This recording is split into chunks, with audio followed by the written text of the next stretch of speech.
ចំណងចំណូលចិត្តរបស់នាងចាប់ផ្ដើមតាំងពីវិទ្យាល័យក្មេងប្រុសដែលដេកលើតុគឺជាក្តីស្រមៃពេញយុវវ័យរបស់នាងដើម្បីចូលរៀនសាកលវិទ្យាល័យដូចគាត់នាងខិតខំសិក្សា3ឆ្នាំពេញដោយជំនឿថាអាចនៅក្បែរគាត់ម្ដងទៀតថ្ងៃដំបូងចូលសាកលវិទ្យាល័យបំណងនាងបានក្លាយជាការពិតពេលកំពុងដើរជាមួយវ៉ាលីនាងត្រូវបុកហើយជំពប់ទៅអបគ្នាយ៉ាងចៃដន្យនាងងើយមុខឡើងឃើញបុរសដែលនាងស្រឡាញ់គាត់ញឹមចំអកថានាងរំភើបពេកនាងក្រហមមុខហើយប្រញាប់សុំទោសភ្លាមនោះគាត់ហៅឈ្មោះនាងធ្វើឲ្យនាងភ្ញាក់ផ្អើលខណៈបរិយាកាសកាន់តែawkwardស្រីម្នាក់ក្នុងរ៉ូបបៃតងបានមកសារភាពស៊ីនឡាងខ្ញុំចូលចិត្តអ្នក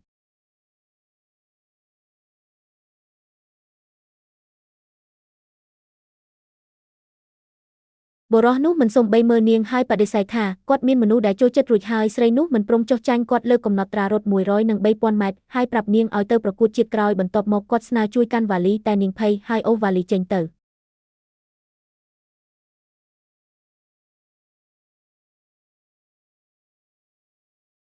ត្រឡប់ដល់បន្ទប់នាងដឹងថាគាត់ជាបុរសពេញនិយមបំផុតនៅសាលាទាំងរៀនពូកែនិងបដិសេធអ្នកស្នេហ៍រាប់មិនអស់ចិត្តនាងច្របូកច្របល់ពេលពិនិត្យទូរស័ព្ទនាងឃើញថាមិនមែនរបស់ខ្លួននាងសាកបញ្ចូលថ្ងៃកំណើតអេក្រង់ភ្លឺឡើងភ្លាម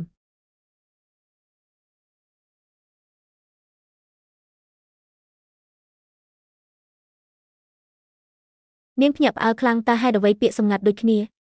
មើលផ្ទាំងរូបភាពនាងប្រកាសថាវាជាទូរស័ព្ទរបស់គាត់គំនិតគួរឲ្យភ័យផុសឡើងនាងប្រញាប់ហៅលេខខ្លួនឯងគាត់ផ្ញើសារឲ្យមកអាំងហែលទឹក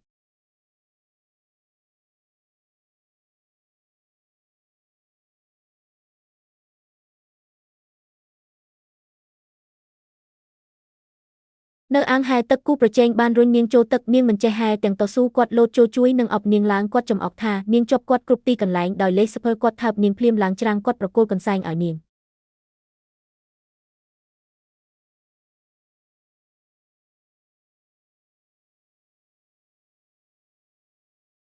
គូប្រជែងមកឃើញពួកគេស្និទ្ធស្នាលមុខនាងងឹតដោយកំហឹងបុរសនោះចាប់ដៃក្មេងស្រីហើយនិយាយថាពួកគេនឹងចេញទៅ